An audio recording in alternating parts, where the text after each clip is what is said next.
Bienvenue à tous, nous sommes le mercredi 30 décembre et c'est le mug numéro 272.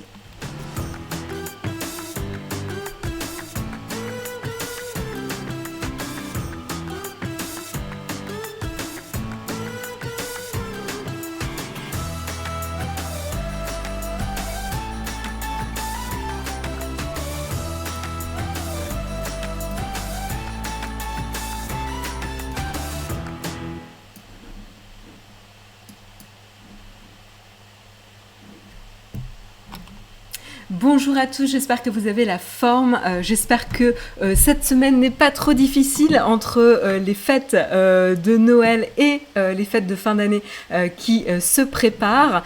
J'espère que vous avez quand même la forme, que vous n'avez pas trop de difficultés à vous réveiller. Moi, étonnamment, ça allait ce matin, puisque j'étais en congé lundi et mardi, donc je peux vous dire que j'ai flemmardé sur mon canapé à lire des bouquins, mais j'ai pas fait grand chose de mes journées, mais ça fait du bien aussi. Mais finalement, j'ai pas eu du tout de mal à me lever ce matin. Je suis ravie de vous retrouver ce mercredi, dernier mug de l'année. Et oui, tout à fait, dernier mug de l'année. Salut. Alors attendez, il faut que je règle un petit peu mon chat pour vous voir un petit peu mieux. Parce que je m'en fous de ma gueule, mais par contre, ça m'intéresse. Alors, vous êtes déjà nombreux là dans la chatroom. Salut Samuel, salut Alex, salut Tails, salut Andy, salut Judge Fred, salut Frédéric, salut Armand, salut Tolout, salut Golden Rule. Je m'excuse, hein, ceux que je rate. Salut Oxo, salut Titus. Merci SlyBM pour ton abonnement. Un grand merci à toi. Salut Oxymore. Très bien, salut Caméléon, salut Luna.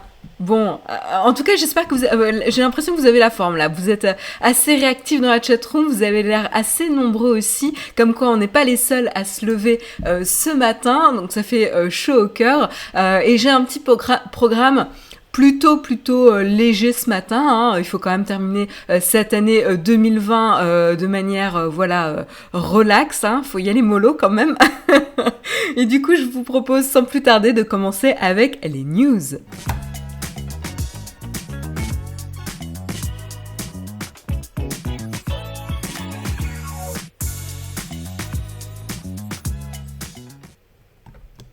Alors, on va commencer tranquillement avec des petites rumeurs, hein. Donc vous le savez, attention à pas le prendre au pied de la lettre. C'est des informations, ou en tout cas des articles, des premières bribes d'informations qu'on a. Donc on n'a pas trop d'assurance sur les informations que je vais vous partager. Mais en tout cas, ce qui se passerait, ça serait du côté d'Apple. Et oui, on aime bien les rumeurs du côté d'Apple, hein, vous le savez, on s'en délecte.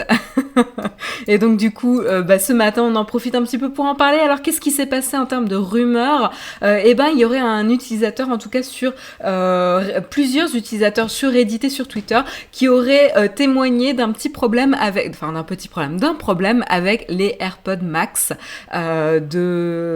d'Apple. Alors attendez, AirPod Max, le casque, hein, donc on parle bien du casque qu'ils ont annoncé tout récemment, puisque c'était finalement le dernier objet produit qu'ils ont sorti cette année, sans événement dédié, hein, et qui était disponible en précommande, qui est vendu à environ 600 € par Apple, et donc son prix avait fait grandement parler. Je vous invite à aller voir d'ailleurs la vidéo de Pepe Garcia pour ceux qui souhaitent s'intéresser, se questionner un peu sur la qualité de ce casque. Pepe Garcia a fait un test, donc je vous encourage à aller jeter un œil si c'est quelque chose qui vous intéresse. En tout cas, qu'est-ce qui se passe avec les AirPods Max ? A priori, avec une écoute prolongée et un usage prolongé du casque. Vous savez que ce sont des casques qui sont circumorales, donc qui vont entourer l'oreille. Il y a une isolation donc naturelle du bruit extérieur, avec justement les oreilles qui sont englobées par les coussinets, puis une isolation logicielle et technologique en tout cas du son pour une meilleure performance, pour une meilleure réduction de bruit. Et en fait, le problème, c'est que les oreilles sont tellement bien isolées que ça crée de la chaleur avec la matière mèche, etc. Et a priori, ça créerait un effet de condensation, ce qui est quand même un petit peu embêtant. Je vais vous montrer un peu les photos qui ont été partagées. Là, vous voyez clairement Donc là, les coussinets ont été enlevés, donc on voit l'intérieur, et donc c'est vraiment à l'intérieur, près donc des pièces de métal et donc des dispositifs technologiques que referme le casque, qu'on voit de la condensation s'est formée. Alors ça veut pas dire qu'il y a des faux... Ça ne veut pas dire que parce qu'il y a des photos, il faut vraiment le prendre au pied de la lettre. Voilà, je n'ai pas vérifié d'ailleurs la véracité ou l'identité de la personne qui est Donald Philemon qui a partagé du coup ces photos sur Twitter. Mais voilà, c'est pas le seul à avoir justement partagé ce genre de problème. D'ailleurs, s'il y a des personnes qui ont le casque AirPod Max dans la chatroom, n'hésitez pas à partager votre expérience si vous avez eu ce problème. Alors, qu'est-ce qui se passe du coup avec cette condensation ? Et ben du coup, ça crée des problèmes de connexion. Alors attendez, je regarde. Donc oui, ça a bien été fait dans un environnement sec et ça se déroule du coup lors d'une écoute prolongée avec la chaleur qui s'accumule et les vibrations. Du coup sonores, ça agite a priori les molécules d'eau et donc du coup ça crée cet effet de condensation. Alors qu'est-ce que ça entraîne ? Et ben du coup ça provoque des dysfonctionnements puisque c'est près des composants électroniques. Les utilisateurs notamment ont témoigné par exemple que les capteurs biométriques fonctionnent moins bien du coup, ça pourrait entraîner notamment des dommages qui soient irréparables, puisque du coup, ça entraîne de la condensation, donc de l'eau près des éléments électroniques, quoi. Mettez du déo anti-transpirant sur vos oreilles, les gens qui suent du pavillon. Voilà le conseil de Lec pour ceux qui ont les AirPods Max. Le problème avec les AirPods Max, c'est le prix. Judge Fred, justement, pour ceux qui pensent que le prix est trop cher, je vous encourage à aller voir la vidéo de Pepe Garcia qui montre que justement c'est loin d'être le casque le plus cher. Donc il faut relativiser en fonction de la qualité du positionnement du produit. Mais voilà, c'est un petit peu plus problématique. Si à 600 €, ça crée de la condensation au bout de quelques heures d'écoute. Faut un mini ventilo à 175 € vendu par Apple, sinon nous propose Jérôme. Alors, Polychrome 2020 nous dit que lui, il a l'AirPod Max et depuis, il prend sa douche avec. J'ai donc l'eau et la musique intégrée dans le casque. C'est en fait l'avenir des casques Apple. C'est justement de pouvoir prendre sa douche en même temps qu'écouter la musique. Qu'entend-on par prolonger ? A priori, c'est plusieurs heures dans la même journée. On va dire qu'il y a sans interruption. Imagine que tu travailles environ 8 heures devant un écran et que tu fais pas de pause et que tu gardes ton casque dessus, quoi. Mais je sais pas, j'ai pas plus de détails que ça. On peut faire des hypothèses comme ça. Bientôt des stalactites. À ne pas utiliser en faisant du sport, sinon c'est l'inondation. Oui, alors justement, ils disent que l'utilisation du casque ne s'est pas produite dans un environnement humide, ni ne s'est produit lors d'un usage sportif. Donc, a priori, ce serait un usage normal. Donc, à voir. Pour l'instant, on n'a aucun retour d'Apple. C'est encore un peu trop tôt. Et encore une fois, à prendre avec des pincettes. Voilà, mais en tout cas, si vous rencontrez le problème, n'hésitez pas à contacter le support Apple, je pense que c'est le premier réflexe à avoir, et ils pourront vous répondre, vous guider, et s'il le faut, prendre les mesures adaptées pour remplacer l'appareil, je suppose, parce que ça ne paraît pas normal, a priori, que ce genre de choses se passent. Mais en tout cas, si ça se répand, si plus d'utilisateurs sont concernés, il est probable que Apple publie un communiqué. Désolée, je lis vos commentaires en même temps, du coup je suis un petit peu déconcentrée. C'est probablement le problème de tous les casques fermés à ne pas utiliser trop longtemps. Bah écoute, moi j'ai pas eu ce problème-là, hein, Judge Fred. J'ai utilisé parce que du coup, moi je travaille devant l'ordi toute la journée et donc ça m'arrive de les avoir en écoute prolongée. Puis même, enfin un des usages quand même assez favoris de ces casques à réduction de bruit, c'est aussi lors de longs vols en avion.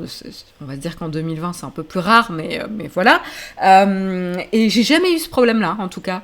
Alors oui, j'avais des pressions, notamment sur le haut de la tête, des petites douleurs aux oreilles, parce qu'à force de porter un casque, ça fatigue. Mais j'avais pas eu cette sensation d'avoir de la condensation qui s'accumulait ou ce genre de problème de dysfonctionnement, quoi.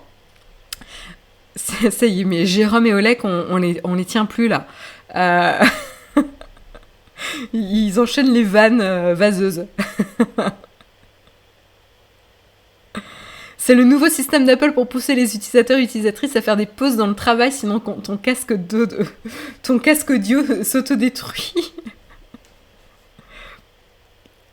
Bon, est-ce qu'on sait quel genre de musique produit le plus d'eau? Non mais sérieux là, ça y est, vous êtes lâchés.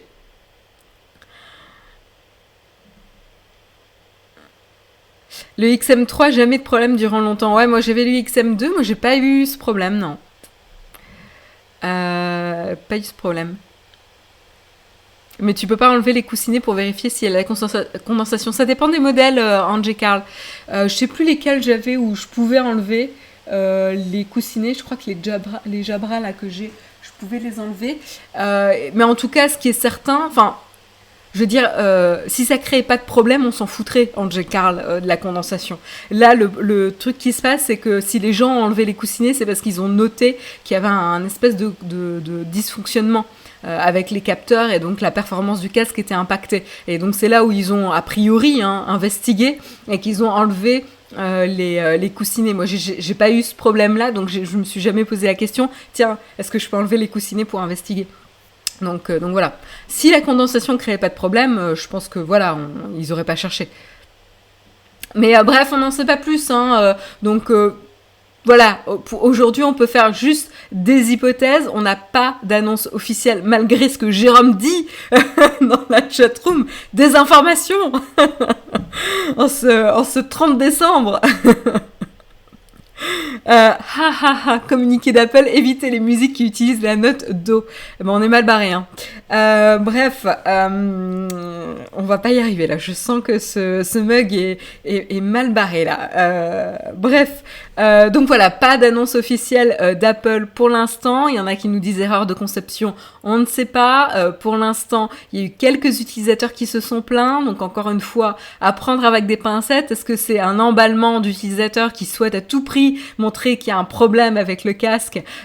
J'en sais rien. Ou est-ce qu'il s'agit d'une vraie défaillance, d'une vraie erreur de conception, ce qui est déjà arrivé à Apple, voilà, ils sont pas parfaits non plus, ça est arrivé à Apple et à d'autres, mais ça n'est pas une excuse, donc on attendra encore un petit peu d'avoir des clarifications à ce sujet. Voilà. Ça va finir avec une gouttière dégueulasse qui dégouline sur ton épaule. J'ai les images là qui sont vraiment pas ragoûtantes.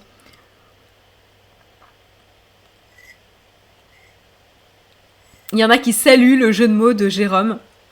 On tombe bien bas là, Mouikator là. Je me demande si t'as pas tort justement de saluer le jeu de mots de Jérôme.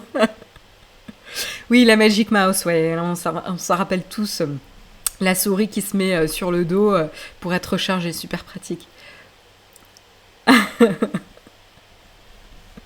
On enchaîne avec une autre rumeur qui là vient a priori d'un dépôt de brevet de la part d'Apple. On reste chez Apple là pour les rumeurs, comme je vous dis, là on est en fin d'année, on sent que l'actualité tech gratte les fonds de tiroir pour trouver encore des choses de quoi parler, et donc potentiellement va s'intéresser à des brevets qui sont déposés, qui ne garantissent en aucun cas que ça va sortir ou que ça va être dans la prochaine version d'iOS ou d'iPadOS. Alors attention, encore une fois, à prendre avec des pincettes. De quoi on parle ici? Ça serait un brevet pour gérer la gestion de plusieurs utilisateurs sur un même device, donc iPhone ou iPad, qui n'est pas encore disponible aujourd'hui sur ces devices. C'est disponible sur les Mac. puisque c'est un ordinateur et que c'était quelque chose qui était longtemps utilisé, mais ça n'est pas disponible sur les iPhones et les iPads. C'est vrai qu'on le demande depuis pas mal de temps, il y a pas mal d'utilisateurs qui le demandent, que ce soit dans les familles pour avoir un iPad, un seul iPad utilisé par plusieurs personnes. Merci beaucoup Deus pour ton abonnement, un grand merci à toi.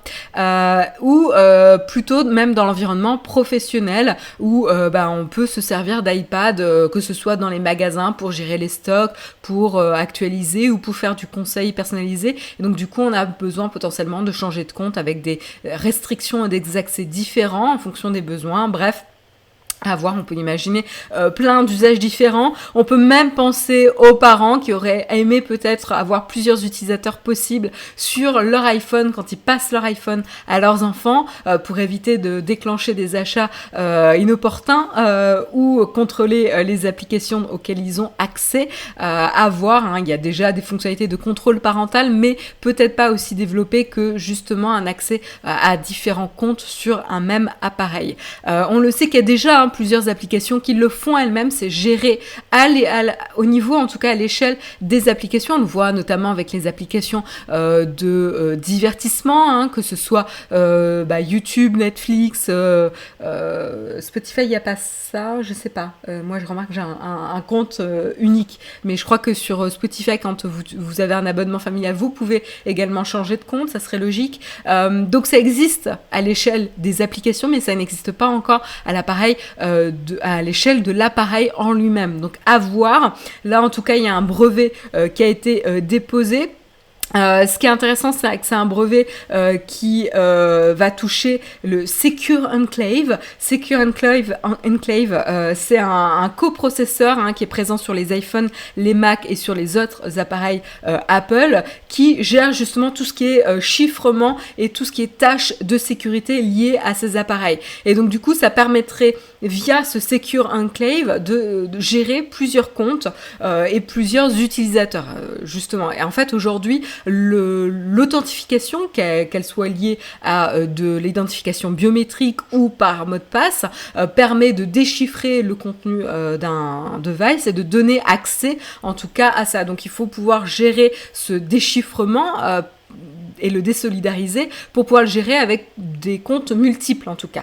Donc à voir si ça va arriver dans le futur, mais encore une fois, les sociétés peuvent déposer plein de brevets sans donner lieu à des évolutions ou des mises à jour qui sont vraiment qui donnent suite à ces brevets. Donc encore une fois, attention à le prendre avec des pincettes. Alors je lis un petit peu. Le multi-user existe chez Apple dans le monde iOS, mais uniquement pour le domaine éducation, iPad pour les écoles. Merci PavBXL pour la précision, merci à toi.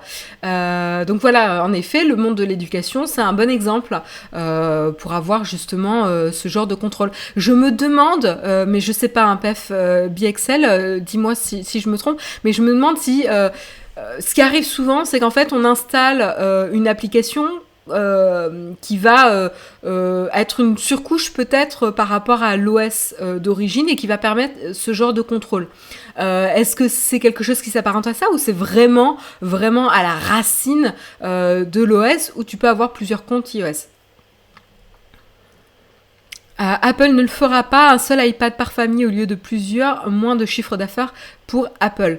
Sam80, je pense que c'est un mauvais calcul de faire ça, parce qu'en fait, encore une fois, c'est un équilibre entre l'usage et les problématiques des utilisateurs et les objectifs business de la boîte. Et c'est pas uniquement dans un sens ou uniquement dans l'autre.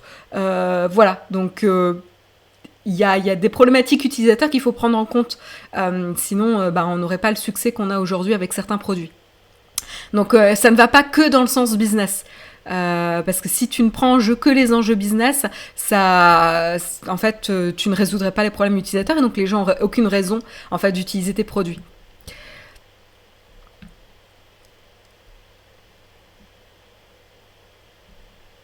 C'est une appli, ça s'appelle... Ok, c'est Apple Room Class, voilà. Ça me semble plus logique.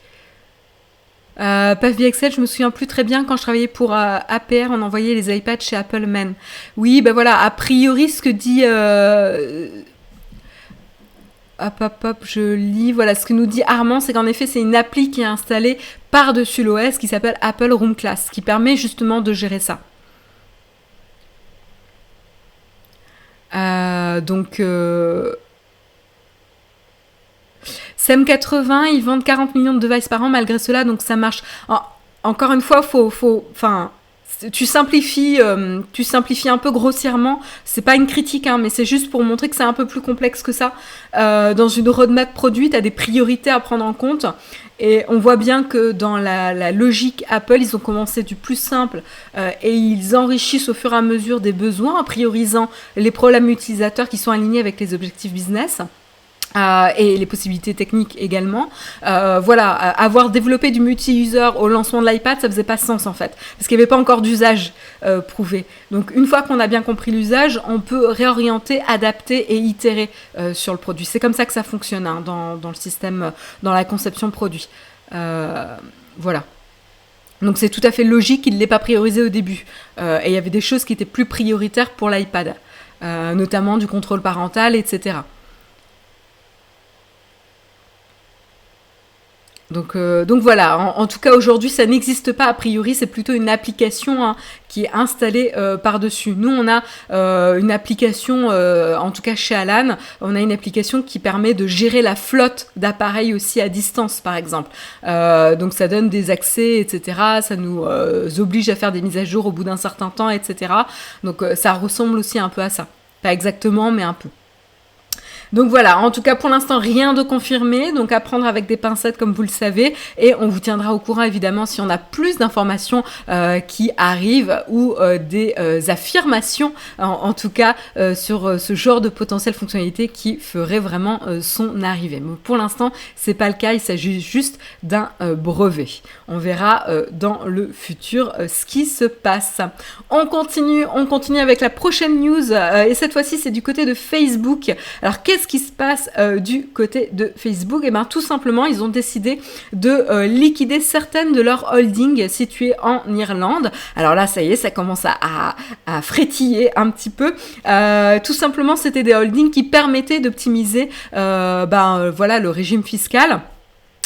Et tout ça, voilà pourquoi. Et ben en fait, ce qui se passe, c'est que les actifs de Facebook Ireland Holdings ont été distribués à la société mère, notamment la propriété intellectuelle. Donc, c'est des licences de propriété intellectuelle pour toutes les technologies utilisées par Facebook, qui permettaient du coup à la filiale irlandaise de Facebook de déclarer elle-même des profits et non pas aux filiales américaines, etc. Donc voilà, et en effet ce qui se passait c'est que Facebook Ireland Holdings, j'ai du mal ce matin, détenait la propriété intellectuelle sur toutes les ventes internationales de la société et les autres filiales tout simplement payaient pour pouvoir utiliser justement ces licences de propriété intellectuelle. Alors pourquoi ça se passait comme ça? Ben tout simplement parce que le taux d'imposition en Irlande était de 0,7%, ce qui était particulièrement avantageux et ce qui permettait du coup de réduire le taux d'imposition, en tout cas les taxes payées. Et notamment, on avait un exemple. En 2018, la holding a enregistré 15 milliards de dollars de bénéfices. Alors non, je ne sais pas si c'est la holding ou en tout cas Facebook. J'essaie de voir. Il ne précise pas, donc j'ai peur de dire un peu des bêtises. On va dire que c'est Facebook. 15 milliards de dollars de bénéfices sur lesquels elle n'a versé que 101 millions de dollars pour les impôts. Voilà, donc un taux d'imposition de moins de 0,7%. À titre de comparaison, l'impôt sur les sociétés est de 21% aux États-Unis. Et puis bien supérieur dans plein d'autres pays également. Et donc ce qui se passe, ce qu'ils ont annoncé en tout cas, c'est que le gérant américain, donc Facebook, a annoncé que les licences de propriété intellectuelle qui sont liées à leur opération internationale ont été rapatriées désormais aux États-Unis, puisqu'ils pensent que c'est plus conforme aux modifications récentes et à venir de la législation fiscale que les décideurs politiques préconisent dans le monde entier. En effet, il y a pas mal de changements pour justement contrer ces techniques que certains appellent l'évasion fiscale, mais en fait, qu'il s'agisse de l'optimisation fiscale. puisqu'en fait, ils n'enfreignent aucune règle clairement définie, mais ils font clairement de l'optimisation fiscale comme de nombreuses sociétés aujourd'hui. Voilà, donc la décision intervient justement à la suite d'une mise en demeure par l'International Revenue Service, c'est de l'administration fiscale américaine, et justement ils leur avaient demandé de payer 9 milliards de dollars d'arriérés d'impôts en février dernier, car ils accusaient la société américaine d'avoir échappé à ces taxes en déplaçant une partie de ses actifs vers sa holding située justement en Irlande. Donc justement, il ciblait bien évidemment la holding irlandaise. Cette méthode, comme je disais, elle est utilisée par de nombreuses sociétés, notamment Google et Apple. Facebook n'est pas le seul à utiliser cette technique-là. Voilà. Est-ce qu'il y a d'autres choses que je peux vous dire là-dessus? En 2014, l'Irlande avait décidé progressivement justement de modifier une règle fiscale sous pression de l'Union européenne et des États-Unis. On en avait parlé plusieurs fois dans le mug justement, et les entreprises avaient justement jusqu'à fin 2020 pour arrêter cette pratique. À défaut, elles risquent des amendes. Voilà, à voir maintenant si l'Irlande va vraiment mettre en pratique les menaces de ces sanctions financières face aux autres sociétés qui n'ont pas pris les mesures adéquates justement pour s'adapter aux nouvelles législations. Le tutoriel, optimisation, disons, utilisation du vide juridique. Ben oui, tout à fait. Il y avait un vide juridique et voilà, comme dans plein d'affaires, que ce soit les sociétés, les avocats, bref, il y a plein de choses où on va utiliser un vide juridique pour que ça joue en faveur de la personne qu'on défend ou de la société qu'on défend. Voilà, donc on verra.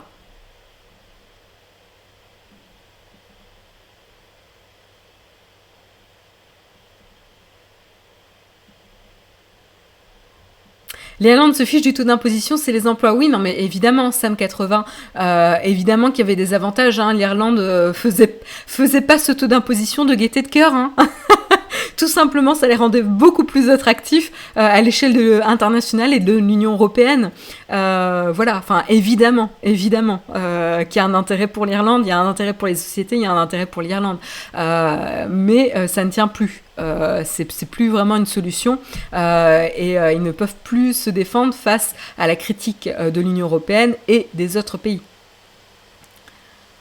Donc en tout cas c'est intéressant, je pense qu'on n'a pas fini d'en entendre parler et je pense que ça va être très intéressant de suivre un peu l'évolution justement de cette nouvelle fiscalité à l'échelle internationale peut-être, à l'échelle européenne peut-être on espère, moi personnellement je l'espère, je pense que ça ferait une Europe un peu plus solide, mais on verra qu'est-ce que ça ouvre.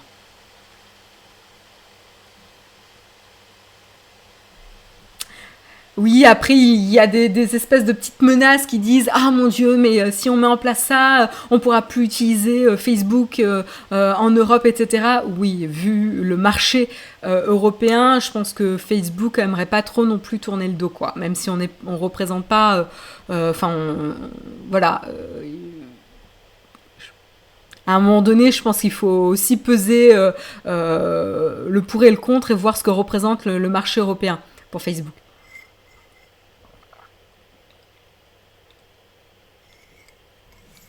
En même temps, on ne s'entend pas sur la fiscalité. Mais je pense que c'est un vrai sujet à l'inspecteur. Je pense que c'est un vrai sujet. C'est loin d'être simple. Franchement, je suis pas en train de dire que moi j'ai la solution. mais ça serait intéressant. Même aux États-Unis, les États ont des taux de TVA d'imposition différents. Donc, lorsqu'on critique l'Europe en disant qu'on peut pas être comme les US, oui, je suis d'accord avec toi, Sam 80. C'est pas...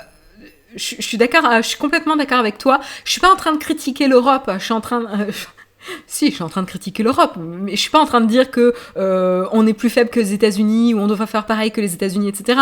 Les États-Unis, c'est un système fédéral avec des États. L'Europe, qui n'est pas un pays, l'Europe a un système avec plusieurs pays et leur propre taux de TVA également. Mais c'est vrai qu'à l'échelle géographique et à l'échelle de marché, j'ai pas tous les nombres en tête. Franchement, je suis pas une experte sur le sujet. On peut mettre en perspective, mais ça reste néanmoins un sujet super intéressant intéressant. Ça crée des problèmes aussi aux États-Unis, hein, cet taux différent de TVA.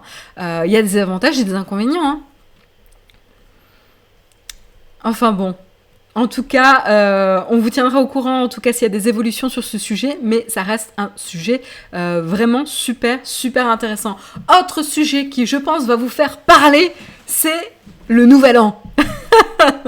Et oui, je pense que j'aime bien, je vais bien aimer vous titiller là ce matin. Là, on est à la fin de l'année, là, on en a marre de cette année 2020, on a envie de se lâcher, etc. Eh ben non, on va pas se lâcher, puisqu'il va falloir faire attention justement pour les fêtes de Nouvel An, et Apple a montré l'exemple entre guillemets, puisqu'ils ont retiré une application sur l'App Store qui permettait d'organiser des fêtes secrètes, et surtout que c'était quand même particulièrement mal placé avec les mesures de restriction en place aux États-Unis. C'est une application qui était disponible uniquement aux États-Unis, et notamment à New York, il y a de grandes restrictions et des interdictions sur des grands rassemblements pour justement fêter le Nouvel An. Je vous rappelle qu'ils ont même aujourd'hui, cette année, en tout cas la fête du Nouvel An organisée à Times Square va être à distance, c'est-à-dire qu'il n'y aura pas la foule qu'on a d'habitude présente à Times Square, ça sera à distance pour éviter justement les rassemblements, éviter la propagation de la Covid-19.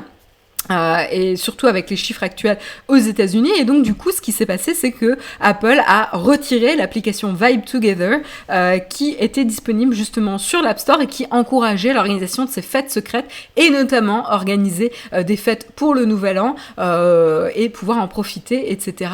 En se rassemblant des personnes de foyers différents dans ces fêtes. Alors l'application se défend en disant non, mais on n'est pas là pour encourager des rassemblements de grande ampleur, hein. On est là pour encourager des rassemblements de petite ampleur dans des endroits clos, sans masque, puisqu'on partagera de la nourriture et de l'alcool, où c'est généralement une fête qui est synonyme de lâchage, et donc il va encourager des embrassades, de la proximité dans des endroits clos, sans aération. Donc tout ce qu'il faut réuni pour booster la propagation du Covid-19. Donc c'est pas marrant de se dire qu'on va pas pouvoir se rassembler et faire la fête comme on avait l'habitude de faire la fête les années précédentes, mais c'est aussi pour préserver la vie et la santé de certaines personnes, la sienne, mais celle des autres aussi. Voilà, donc c'est peut-être pas marrant, mais cette application était franchement mal sentie pour les fêtes de fin d'année et le Nouvel An. Et donc du coup, ce qui s'est passé, c'est qu'elle s'est fait ban. Je vais vous montrer quand même un petit peu à quoi elle ressemble. Et en plus, la tagline, franchement, c'est « Get your rebel on ». Donc ça a invité vraiment à ignorer les recommandations sanitaires pour le premier de l'an, en se disant « Fuck you, on s'en fout et on va quand même se rassembler ». Ce qui est genre incroyable. Incroyable de stupidité, mais il y en a toujours pour réinventer la stupidité et les niveaux de stupidité qu'on peut trouver. Voilà, private parties, rebels join the party. Et donc en fait le principe de l'application était simple, c'est qu'en fait vous pouviez vous pouviez accepter les personnes qui souhaitaient rejoindre votre fête, et donc ensuite les personnes se voyaient communiquer les informations 2 heures avant la fête pour pouvoir rejoindre justement le groupe. C'est une application qui n'est pas sortie récemment, elle est sortie en janvier dernier, elle s'appelait Trendies à ce moment-là, et en fait, donc l'application elle-même a été publiée sur l'App Store cet été. Et elle avait été renommée à cette occasion Vibe Together, mais en tout cas le principe, ou en tout cas le site internet, le produit était sorti en janvier. Voilà, qu'est-ce que je peux vous dire de plus là-dessus ? Ils avaient quand même une page de FAQ qui mentionnait quand même le danger de la pandémie, en disant qu'ils encourageaient uniquement les petits rassemblements et pas les grandes fêtes, en disant que justement ils enlevaient de la plateforme ceux qui représentaient des grandes fêtes. Ils ne donnent pas de détails non plus sur le nombre de participants qui définissaient une grande fête, mais ils auraient dû l'appeler cluster, au moins c'est clair. C'est clair.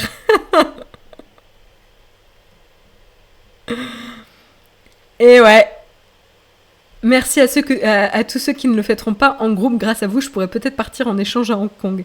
Ouais, non mais Après le pain de mie, la pandémie, dans les deux cas, on déguste. Joli le tutoriel. Ouais, non, mais comme quoi, hein, il y a quand même ce genre de choses qui est mis en place et qui a encouragé quand même les rassemblements lors du Nouvel An. Donc voilà, en tout cas, l'application a été enlevée. Le site internet est accessible depuis l'article dans les archives d'internet si vous souhaitez vous y rendre. Et voilà, Apple a pris action sur cette application. Je sais pas si c'est la seule qui permettait de faire ce genre de choses, mais c'est quand même assez incroyable d'avoir ce genre d'initiative. Bref. Je comprends, franchement, je comprends la frustration. On la vit tous, cette frustration. Et grosse pensée aux personnes qui ont la vingtaine, etc. Ou voilà, pouvoir se rassembler, partager ce moment-là avec ses potes, etc. Enfin bon... on est tous frustrés, je pense, et il faut prendre son mal en patience, et plus on fera attention rapidement et spécifiquement lors de ces fêtes-là, plus vite on pourra potentiellement se retrouver en toute sécurité. Chez nous, on sera au top, moi et mes chats, tu vois, voilà, très bien.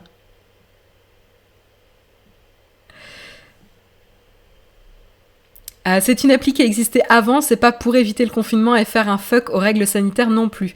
Arwam, l'application est sortie cette année, avant la pandémie. Le produit est sorti cette année, avant la pandémie certes, mais ils ont quand même fait une campagne de pub explicitement pour le Nouvel An. Donc c'est quand même complètement irresponsable dans le contexte actuel. Il faut quand même reconnaître ce qui est quoi.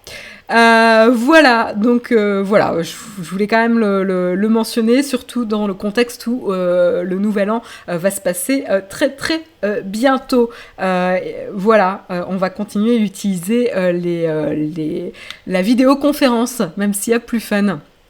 Quoique je peux vous dire qu'on a fait quelques petites parties de jeux société en vidéoconférence et on s'est bien marré quand même avec des amis.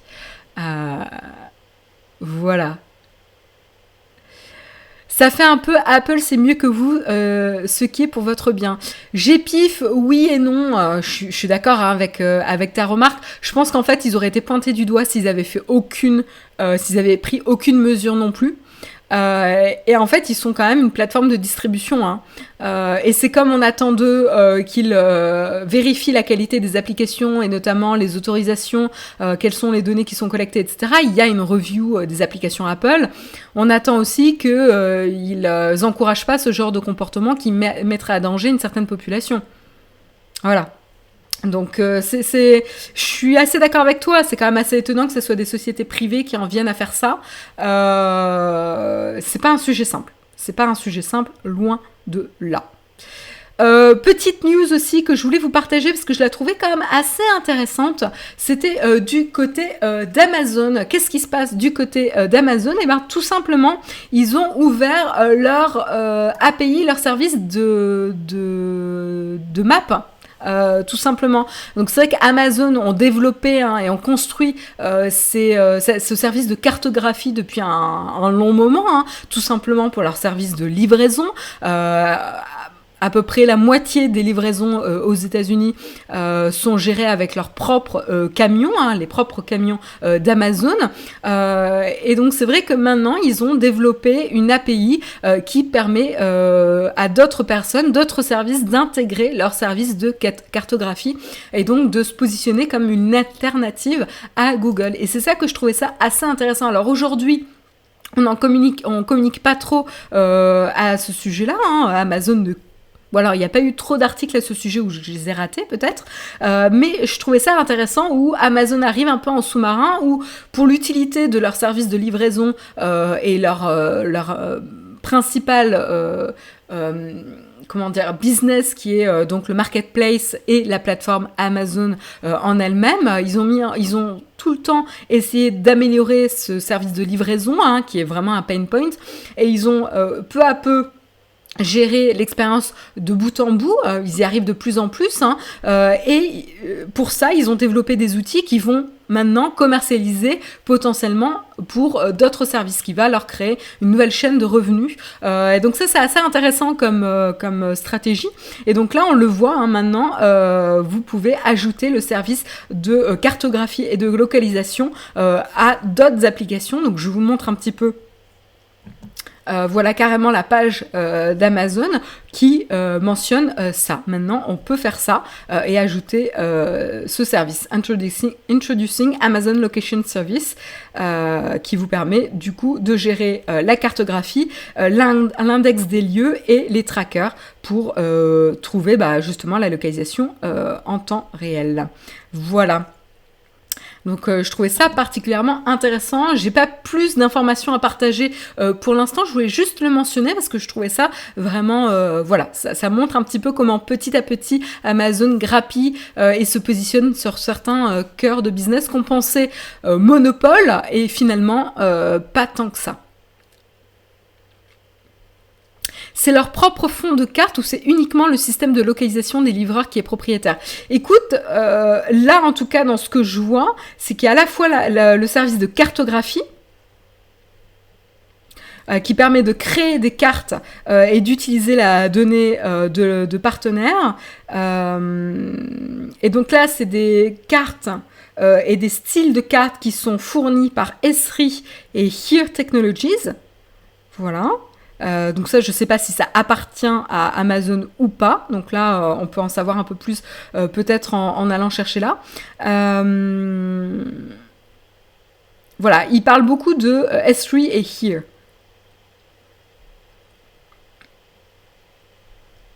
Donc à voir si c'est des choses, enfin des systèmes qui permettent d'utiliser des technologies d'autres sociétés, mais avec le système développé par Amazon. Je t'avoue que j'ai pas creusé plus là-dessus.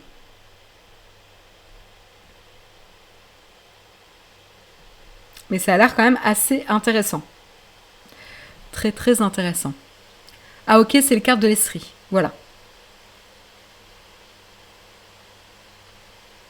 Esri n'appartient pas à Amazon. Merci pour la clarification. Voilà en tout cas pour Amazon. On enchaîne aussi avec une petite news du côté de Google, tout simplement pour parler que aujourd'hui, Google... Alors attendez, je voulais vous charger.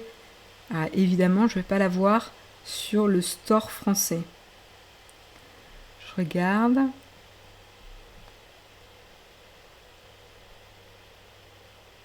Non, je ne l'ai pas sur le store français. Mais en tout cas, ce qui est intéressant, c'est que le Play Store, ou en tout cas le store Google, évolue. Tout simplement, maintenant, Google, en tout cas sur le site américain, a une nouvelle catégorie sur son store qui est tout simplement les abonnements, où ils vont mettre en avant les différents types d'abonnements qu'ils mettent à disposition des consommateurs. Alors on a notamment Shows and Music, où on pourra retrouver les abonnements YouTube TV, YouTube Premium, YouTube Music Premium. On a également les abonnements type Gaming, où on pourra retrouver Stadia Pro, Google Play Pass. Et on a également les abonnements de stockage et de sécurité avec Google One et Nest Aware. Vous savez, Nest, la marque de Google concernant tout ce qui est home et sécurité, puisqu'on a les caméras de sécurité Nest, etc. etc. Et puis on a également les plans d'abonnement téléphone avec Google Fi. Voilà, donc là c'est intéressant puisque justement on voit que les abonnements chez Google vont prendre de plus en plus de place et ils vont être de plus en plus mis en avant. C'est intéressant aussi parce qu'on voit aussi que Google potentiellement va simplifier encore une fois, la marque Google et les différentes marques Google, où il y a 36 000 noms entre les Google Play Store, etc., les Play Apps et tout, où potentiellement ils vont tout rassembler sous une bannière Google. Et potentiellement dans le futur, on pourrait se demander s'ils vont pas appeler ça juste leur store, Google Store, au lieu de Google Play Store, etc. Donc voilà, donc c'était vraiment une toute petite news. Mais encore une fois, c'est comme Amazon. C'est des petites news qui semblent un peu anodines, mais qui montrent encore une fois des changements et des stratégies sous-jacentes de ces sociétés-là. Et je trouve ça assez intéressant quand même de le mentionner, comment ces petits pas montrent la progression et la stratégie globale de la boîte. Donc voilà, encore une fois, on avait parlé que du côté d'Apple, les abonnements, le software devenait de plus en plus important, tout ce qui est services, etc. On le voit avec les abonnements sport et fitness que Apple a mis en place avec les Apple Watch, etc. Et pas que avec l'Apple TV et tout. Et là, c'est intéressant parce qu'on sent que c'est également le même mouvement qui se passe du côté de Google.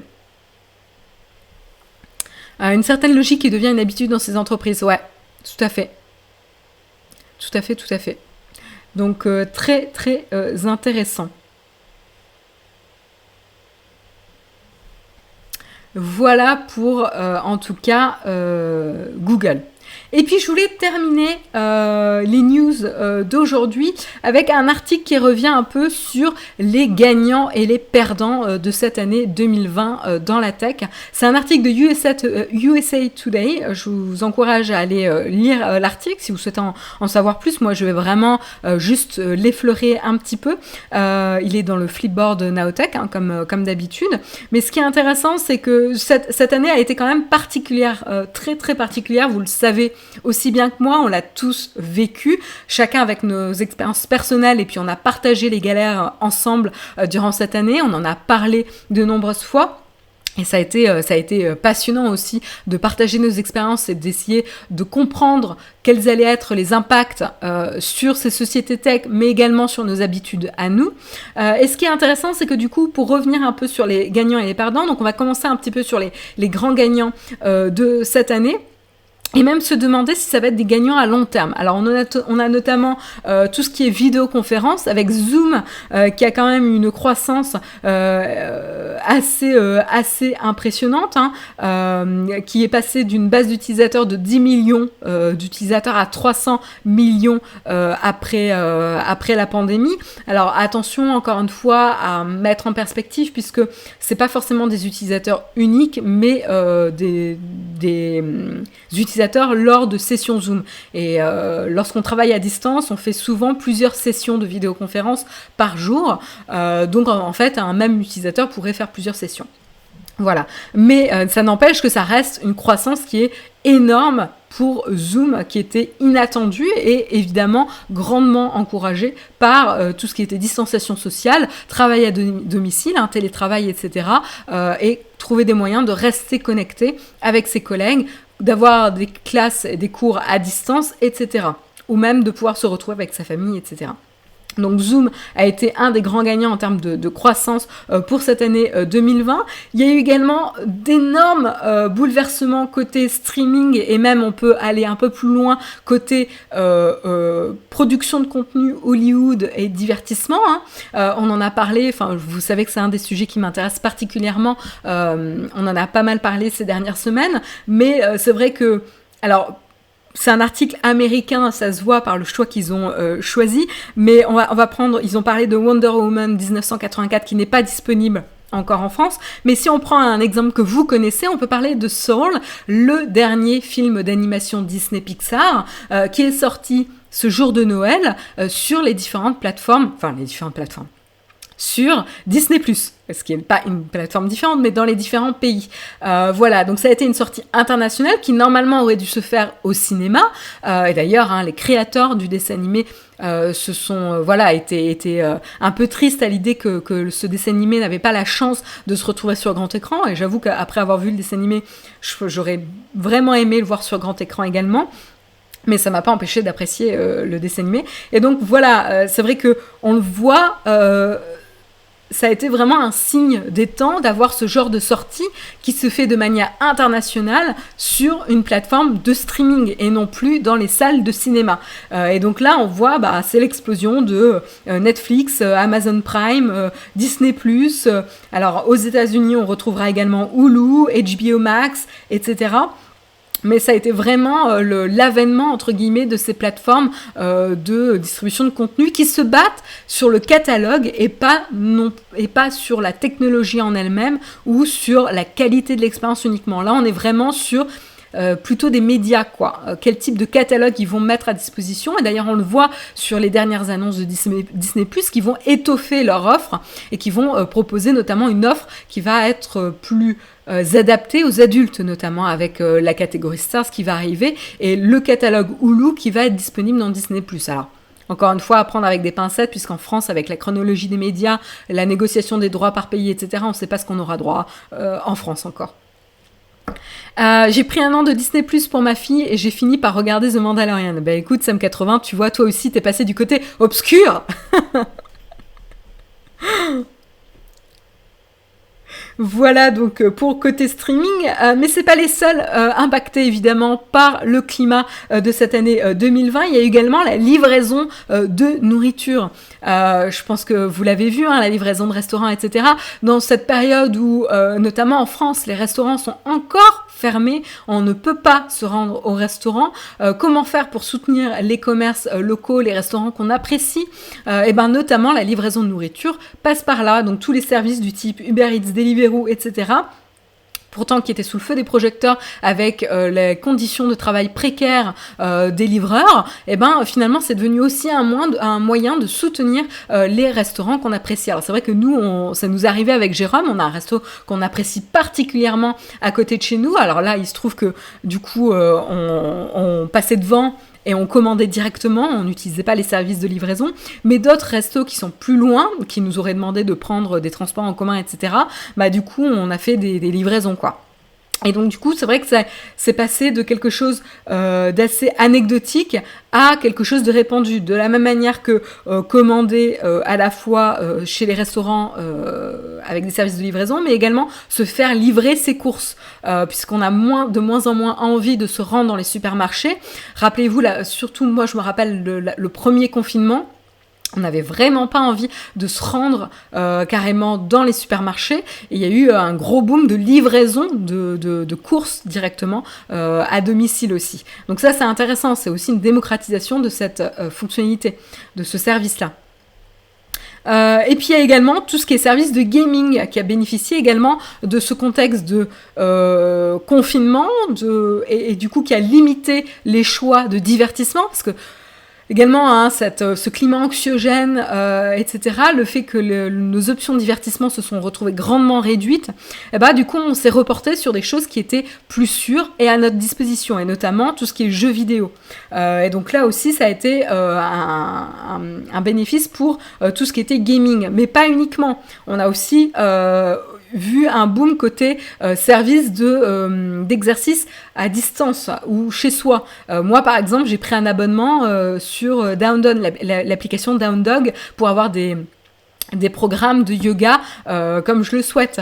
Ce que j'aurais jamais fait sans la pandémie, hein, ça je vous le dis. Voilà, donc pareil, Apple en a profité, on en parlait, de leur abonnement de fitness, etc.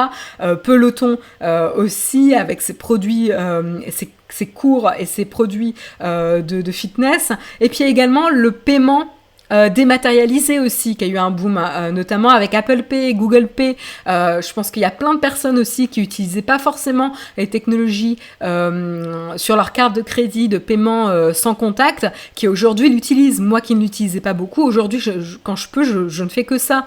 Avec aussi la limite de paiement qui est passée de 30 à 50 €, ça vous permet d'utiliser beaucoup plus le paiement à distance. Et puis, donc ça, c'était les gagnants, on va dire, de cette année 2020. Et puis, il y a les perdants de cette année 2020.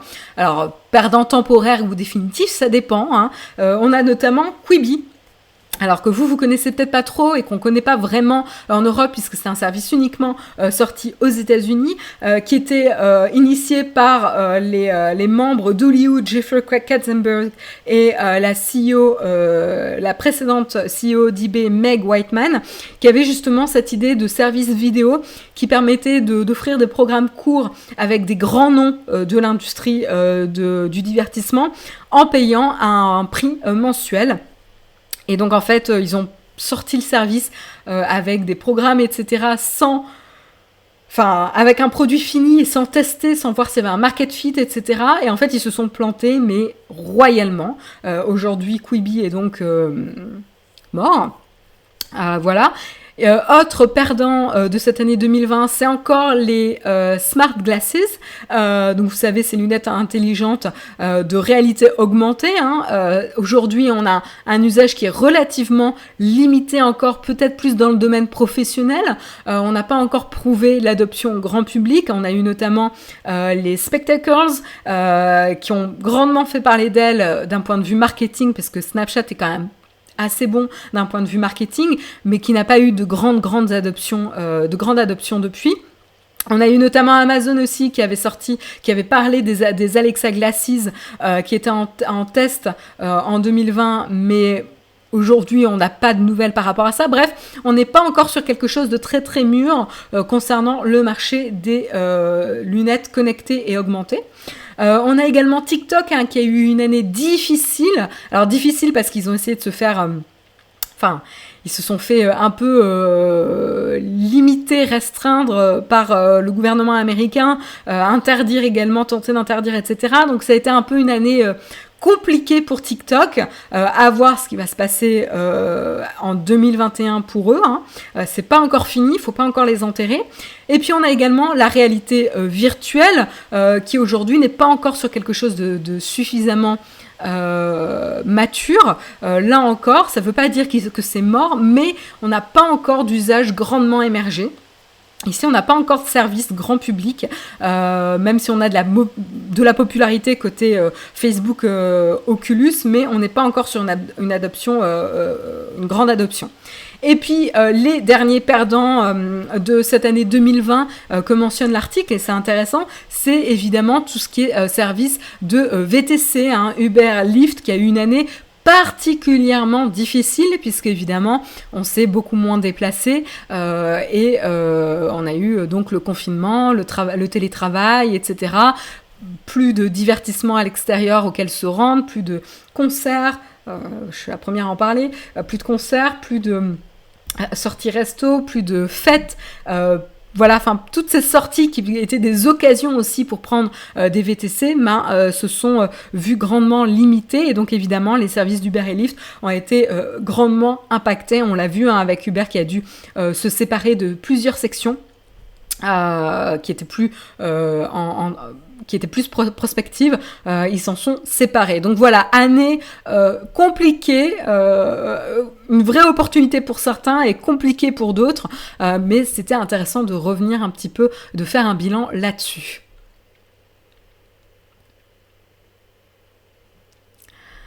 La réalité virtuelle, la réalité augmentée, ça fait 5 ans qu'on dit que c'est l'avenir, mais que c'est jamais le présent. Je pense que Vincent...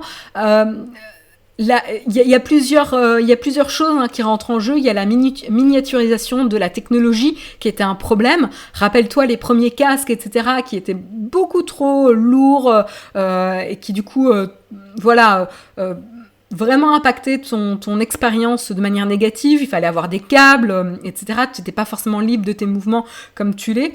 Donc il y a une notion de miniaturisation, de la technologie, d'évolution. Il y a aussi trouver les usages et faire changer les habitudes des gens, tu vois, travailler... moi, je l'ai vu avec un collègue qui m'a notamment parlé d'un... Qu'est-ce qu'il avait utilisé ? Il avait utilisé la réalité... je sais plus si c'était augmentée ou virtuelle, pour être honnête, mais pour réparer une machine à laver... où il avait utilisé justement je crois que c'était plutôt c'était pas vrai, c'était un mix, je crois, qui partageait sa vision du casque avec le réparateur et qui lui disait en temps réel qu'est-ce qu'il devait faire. Ouais, c'était un peu c'était guidé, quoi, c'était pas vraiment la réalité virtuelle augmentée. Mais c'est intéressant, je pense qu'il va y avoir du temps aussi à prendre en compte pour ça. On n'y est pas encore, je suis d'accord avec vous. Bref, voilà pour les news. Et puis juste avant de passer Marion qui essaie le Oculus Rift en 2013. Juste avant de passer à notre cerise sur le croissant, je voulais vous mentionner notre partenaire encore, notre sponsor du mug, c'est Shadow PC, vous le connaissez, le PC dans le cloud. Là encore un nouveau usage qui tombe dans le gaming. Donc si vous êtes intéressé, je vous encourage à regarder les modalités de participation directement dans la description de l'émission ou tout simplement dans le chat, puisqu'on a notre bot ou Samuel qui partage justement comment participer au concours. Vous avez l'opportunité de gagner un mois gratuit d'abonnement à Shadow PC pour le tester en conditions réelles chez vous.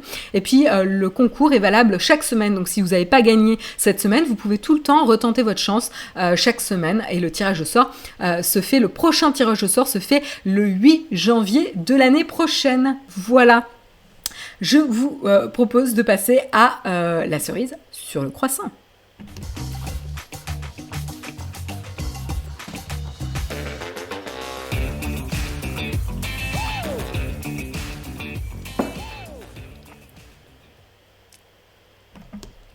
Et voilà, c'est la fin de l'émission, mais je voulais quand même vous partager quelque chose de rigolo qui a fait le buzz, hier aux États-Unis. Il y a eu plein d'articles qui sont sortis là-dessus. C'est les robots de Boston Dynamics. Et oui, alors on vous en parle. Alors cette fois-ci, rassurez-vous, c'est pas une vidéo flippante. Alors certains pourront la trouver flippante parce que c'est assez impressionnant quand même, mais elle est plutôt de bonne ambiance quand même. 358 followers, tout le monde bosse ou s'est levé pour Marion. Merci, 350. Bravo à ceux qui regardent et ceux qui se sont levés et ceux qui bossent aussi. Et donc voilà, je vais pas pouvoir mettre le son parce que sinon on va se faire ban, etc. Mais je vais quand même vous en montrer un extrait parce que c'est assez rigolo, mais vraiment si vous êtes intéressé. Et d'ailleurs Samuel, si tu peux partager directement le lien, ça sera plus parlant que de vous partager mon écran, mais ça vaut vraiment le coup parce que la musique vaut le coup. C'est la chanson Do You Love Me. Donc pour ceux qui connaissent Dirty Dancing, c'est une des chansons mythiques de la bande originale du film Dirty Dancing, où il y a des pas bien précis, etc. Et donc vraiment la vidéo est à ne pas rater. Alors du coup, je vais essayer quand même de vous montrer un petit peu la vidéo. Et on voit des robots donc de Boston Dynamics qui dansent sur le titre en synchro avec le titre. Donc ils ont fait un montage. C'est pas un ah mince, j'ai oublié le terme. C'est pas un plan séquence des robots qui dansent, on voit clairement qu'il y a eu des cuts et un montage, mais c'est quand même assez rigolo, surtout la synchro avec la musique qui est quand même bien foutue. Donc au début c'est pas super impressionnant, mais alors plus on avance dans la vidéo, plus c'est chouette. Et là, on voit justement au début, il n'y a qu'un robot. Et puis après, on voit qu'il y a un second robot qui danse en synchronisation avec le titre. Et puis après, il y en a un troisième qui arrive. Et chacun à sa manière va danser sur le titre. Et donc, il y a un quatrième également qui arrive. Qui était juste à côté, vous allez voir. Et ouais, il y a des espèces de figures et tout qui fonctionnent bien. C'est assez rigolo, quoi. Vous voyez le quatrième robot qui est derrière, qui danse également. Donc là, ça rend pas grand-chose, encore une fois, sans le son. Vraiment, l'intérêt principal de la vidéo, c'est vraiment avec le son, avec le titre. Donc je vous encourage vraiment à aller jeter un œil. Mais franchement, moi, j'ai trouvé ça bien foutu. Alors après, c'est pas parfait, parce que ça reste des gestes robotiques. Ça manque de fluidité, qui est vraiment... une des composantes de cette danse, mais c'est assez incroyable quand même, la variété de mouvements et la capacité à reproduire certains gestes de la chorégraphie de ce titre, que moi qui m'ont fait écho un petit peu à Dirty Dancing. Ça reste un film assez mythique. Ça reste toujours très impressionnant, ouais, tout à fait. Alors non, il n'y a pas le porté Dirty Dancing version robot, c'est pas la même chanson. C'est pas la même chanson, Pierre-Yves. Attention, faut pas confondre.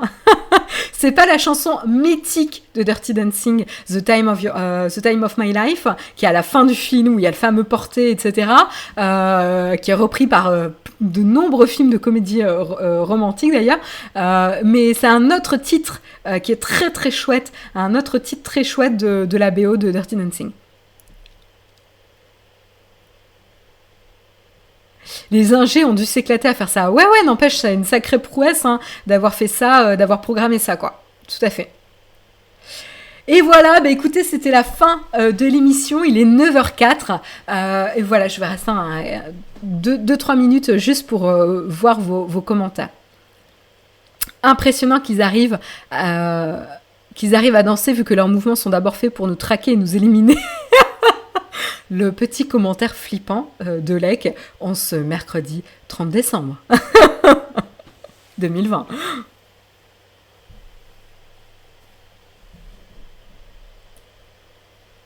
Exactement, ouais, c'est la chanson où ils twistent ensemble dans la salle de danse, ouais, tout à fait. Euh... Ouais, je me demande si elle y est pas à plusieurs endroits, à plusieurs moments. Non, parce que c'est aussi la chanson, une des premières chansons, il me semble. Je suis pas sûre. Hein. Je vous avoue, ça fait un petit moment que j'ai pas vu le film. Je crois que c'est une des premières chansons du film où il rentre dans la salle de danse alternative et les danses sont assez chaudes. Je sais plus. Je me rappelle plus. Ça reste assez fluide pour des robots, ouais. Ils nous distraient pour mieux nous éliminer.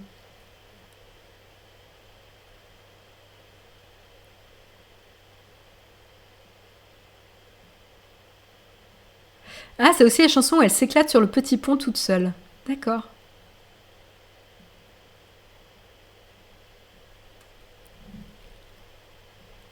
C'est au début du film quand elle rencontre Johnny pour la première fois. Voilà, Christophe, je pensais que c'était ce moment-là aussi.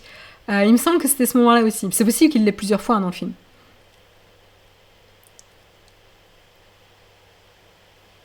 Attendez leur vidéo sur la BO de Terminator, vous allez les trouver moins cute.